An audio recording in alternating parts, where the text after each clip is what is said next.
নমস্কাৰ বন্ধুসকল সকলোকে আজিৰ ভিডিঅ'টিলৈ স্বাগতম জনাইছো। আজিৰ ভিডিঅ'টি মোষ্ট ইম্পৰ্টেণ্ট ভিডিঅ' হয়। আপোনালোকে ভিডিঅ'টি স্কিপ নকৰাকৈ চাই থাকিব। India Pakistan war history. ভূস্বৰ্গত লোলুপ দৃষ্টি পাকিস্তানৰ বিভিন্ন ধৰণে আক্ৰমণ, বাৰে বাৰে মুখ টেকেচা, কঠোৰ প্ৰত্যুত্তৰ ভাৰতৰ। পহলগাম আক্ৰমণৰ পিছত ভাৰত আৰু পাকিস্তানৰ মাজত উত্তেজনা সৃষ্টি হৈছে। ইতিমধ্যে কাশ্মীৰক লৈ ভাৰত আৰু পাকিস্তানৰ মাজত বহু যুদ্ধ সংঘটিত হৈছে। প্ৰতিবাৰে যুদ্ধত পাকিস্তানে পৰাজয়ৰ সন্মুখীন হ'বলগীয়া হয়। ভাৰত আৰু পাকিস্তানৰ মাজত কিমান যুদ্ধ হৈছে জানেনে? ইয়াৰ কাৰণে কেতিয়া কেতিয়া কাশ্মীৰ হৈ পৰিছিল। পহলগামত সংঘটিত সন্ত্ৰাসবাদী আক্ৰমণৰ পিছত ভাৰত আৰু পাকিস্তানৰ মাজত পুনৰ বৃদ্ধি পাইছে উত্তেজনা। এয়াই প্ৰথম নহয়, বিগত বছৰত বহুবাৰ এনে পৰিস্থিতিৰ সৃষ্টি হৈছে আৰু পাকিস্তানৰ কুশিত কাৰ্যকলাপৰ বাবে যুদ্ধৰ সূচনা কৰা হৈছে। কিন্তু যুদ্ধত প্ৰতিবাৰে পাকিস্তানে পৰাজয়ৰ সন্মুখীন হ'বলগীয়া হয়।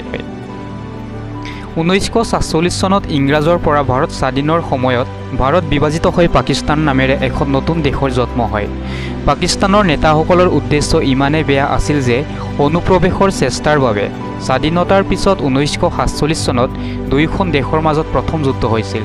এই যুদ্ধৰ কাৰণ আছিল পাকিস্তানৰ কাশ্মীৰত অনুপ্ৰৱেশ কৰাৰ চেষ্টা। ইয়াক প্ৰথম কাশ্মীৰ যুদ্ধ বুলিও জনা যায়। স্বাধীনতাৰ বছৰত কাশ্মীৰত অনুপ্ৰৱেশ আৰু যুদ্ধৰ সূচনা। 1947 চনৰ অক্টোবৰৰ পৰা প্ৰথম কাশ্মীৰ যুদ্ধ আৰম্ভ হয়, যাৰ বাবে জম্মু কাশ্মীৰ ভাৰতৰ অবিচ্ছেদ্য অংগ হৈ পৰে। দৰাচলতে বিভাজনৰ পিছত ব্ৰিটিছে সাধাৰণ ৰাজ্যসমূহক ভাৰতত বা পাকিস্তানত যোগদান কৰা স্বাধীন হৈ থকাৰ বিকল্প দিছিল। জম্মু কাশ্মীৰত মুছলমানৰ জনসংখ্যা বেছি আছিল যদিও হিন্দুৰ সংখ্যাও কম নাছিল। এনে ক্ষেত্ৰত পাকিস্তানে ভয় খাইছিল যে কাশ্মীৰৰ তেতিয়াৰ মহাৰাজ হৰি সিং ভাৰতত যোগদান কৰিব। জনজাতীয় ইছলামিক সেনাৰ লগতে পাকিস্তানী সেনাই কাশ্মীৰত অনুপ্ৰৱেশ কৰি তাৰ কিছু অংশ দখল কৰে। ইয়াৰ ওপৰত মহাৰাজ হৰি সিংহই ভাৰতৰ পৰা সহায় বিচাৰি কাশ্মীৰক ভাৰতৰ লগত একত্ৰিত কৰে। ভাৰতৰ পৰা পাকিস্তানে উপযুক্ত উত্তৰ পালে।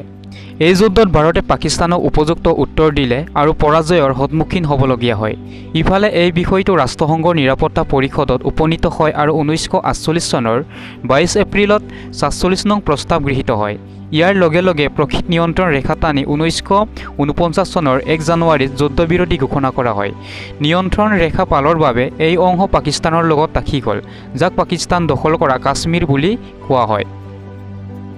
1965 চনত পাকিস্তানে পুনৰ কাশ্মীৰত অনুপ্ৰৱেশ কৰে।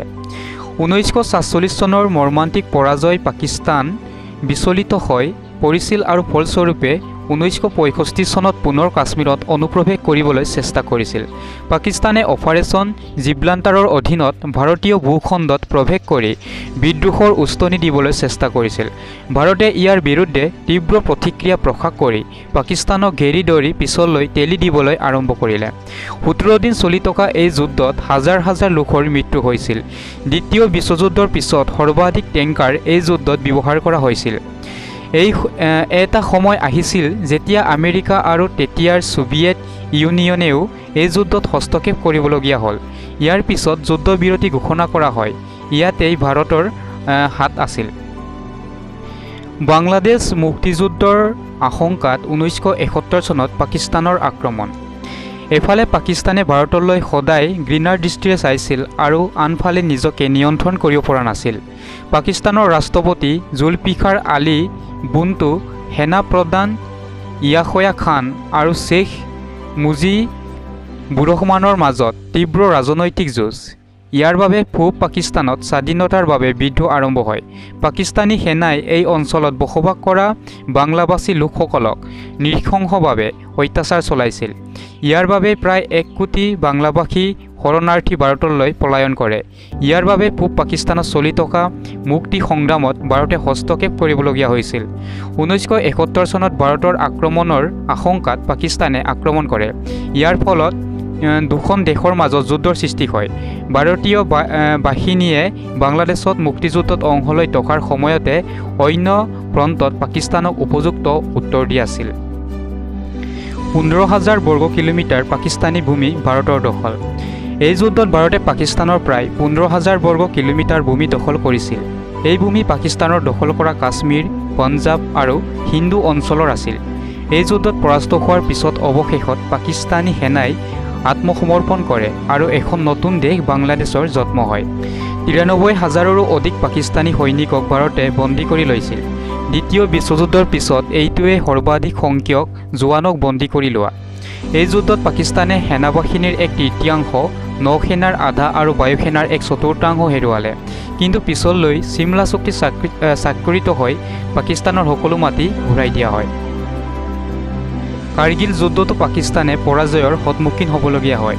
১৯৯৯ চনত আকৌ এবাৰ পাকিস্তানে অনুপ্ৰৱেশকাৰীৰ বেশত নিজৰ সৈন্যক কাশ্মীৰৰ পাহাৰত অৱতৰণ কৰে।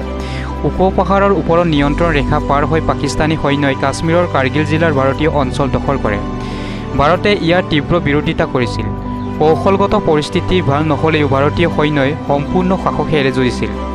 সেনাই পাকিস্তানক উপযুক্ত উত্তৰ দি থকাৰ সময়তে ভাৰতেও কাৰ্গিল যুদ্ধৰ সন্দৰ্ভত কূটনৈতিক পৰ্যায়ত পাকিস্তানক পিছুৱাই নিলে আৰু ২ মাহৰ ভিতৰতে পাকিস্তান দখলৰ পৰা পাকিস্তানৰ সকলো পৰ্বতৰ অংশ ঘূৰাই লৈ গ'ল। এই যুদ্ধ আৰু ভয়াৱহ হৈ পৰিব বুলি ভয় খাইছিল। এই ক্ষেত্ৰত আনকি আমেৰিকায়ো পাকিস্তানক পিছুৱাই যাবলৈ হেঁচা প্ৰয়োগ কৰিছিল। আন্তঃৰাষ্ট্ৰীয় বিচ্ছিন্নতাৰ বাবেও পাকিস্তান হেঁচাত পৰিছিল। প্ৰতিটো ক্ষেত্ৰত পৰাস্ত হৈ পাকিস্তানী পিছুৱাই গ'ল। এই যুদ্ধত পাকিস্তানৰ নৰ্দাৰ্ণ লাইট ইনফেণ্ট্ৰিৰ বহু ইউনিটৰ যথেষ্ট লোকচান হয়। পিছত পাকিস্তানৰ প্ৰধানমন্ত্ৰী নৱাজ শ্বৰীফে আন্তঃৰাষ্ট্ৰীয় সংবাদ মাধ্যমৰ আগত কয় যে এই যুদ্ধত ৪,০০০ৰো অধিক পাকিস্তানী সৈনিক নিহত হৈছে। এই যুদ্ধত পৰাস্ত হৈছে পাকিস্তান। ইয়াৰ পিছতো দুয়োখন দেশৰ সীমান্তত উত্তেজনা আৰু সংঘৰ্ষ অব্যাহত আছে। বন্ধুসকল, আজিৰ ভিডিঅ'টি ইমানতে সামৰিছোঁ। ধন্যবাদ।